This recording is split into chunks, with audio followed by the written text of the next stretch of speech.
नमस्कार मित्रों, मैं आज आप लोगों के लिए एक बहुत ही अच्छी कहानी लेकर के आया हुआ हूँ। है तो कहानी छोटी सी लेकिन अच्छी है। उम्मीद है कि आप लोगों को अवश्य पसंद आएगी। कहानी का शीर्षक है ढोल की पो। एक बार एक जंगल के निकट दो राजाओं के बीच घोर युद्ध हुआ। एक जीता, दूसरा हारा। सेनाएं अपने नगर को लौट गई। बस सेना का एक ढोल पीछे रह गया। उस ढोल को बजा बजा कर सेना के साथ गए भाण व चारण रात को वीरता की कहानियाँ सुनाते थे। युद्ध के बाद एक दिन आंधी आई। आंधी के जोर में वह ढोल लुढ़कता पुढ़कता एक सूखे पेड़ के पास जाकर टिक गया। उस पेड़ की सूखी टहनियाँ ढोल से इस तरह से सट गई थी कि तेज हवा चलते ही ढोल पर टकरा जाती थी और ढमाढम की गुंजायमान आवाज़ होती। एक सियार उस क्षेत्र में घूमता था। उसने ढोल की आवाज़ सुनी। वह बड़ा भयभीत हुआ। ऐसी अजीब आवाज़ बोलते पहले उसने किसी जानवर को नहीं सुना था। वह सोचने लगा कि यह कैसा जानवर है जो ऐसी जोरदार बोली बोलता है, ढमाढम।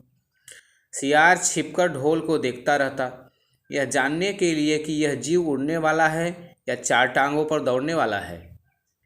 एक दिन सियार झाड़ी के पीछे छुपकर ढोल पर नजर रखे था।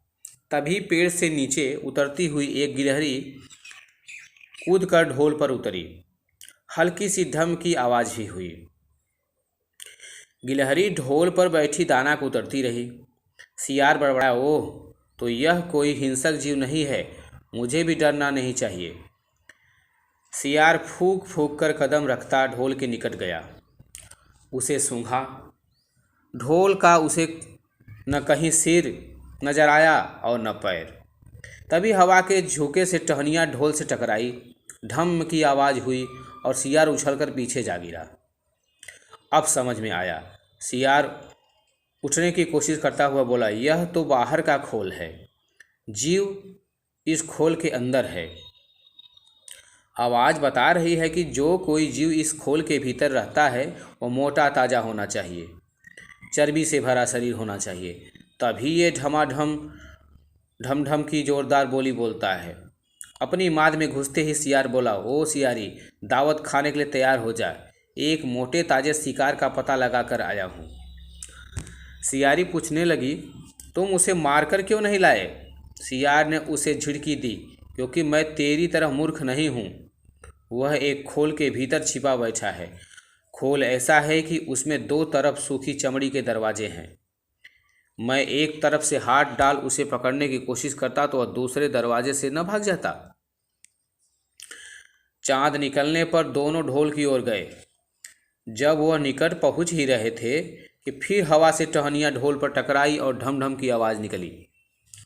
सियार सियारी के कान में बोला, सुनी उसकी आवाज़? जरा सोच, जिसकी आवाज़ इतनी गहरी है वह खुद कितना मोटा ताज़ा होगा। दोनों ढोल को सीधा कर उसके दोनों ओर बैठे और लगे दांतों से ढोल के दो चमड़ी वाले भाग के किनारे फाड़ने। जैसे ही चमड़ियाँ कटने लगी, सियार बोला, होशियार रहना, एक साथ हाथ अंदर डाल, शिकार को दबोचना है। दोनों ने हूँ की आवाज़ के साथ हाथ ढोल के भीतर डाले और अंदर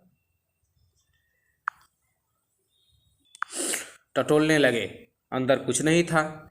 एक दूसरे के हाथ ही पकड़ में आए। दोनों चिल्लाए, है, यहाँ तो कुछ नहीं है, और वे माथा पीट कर रह गए।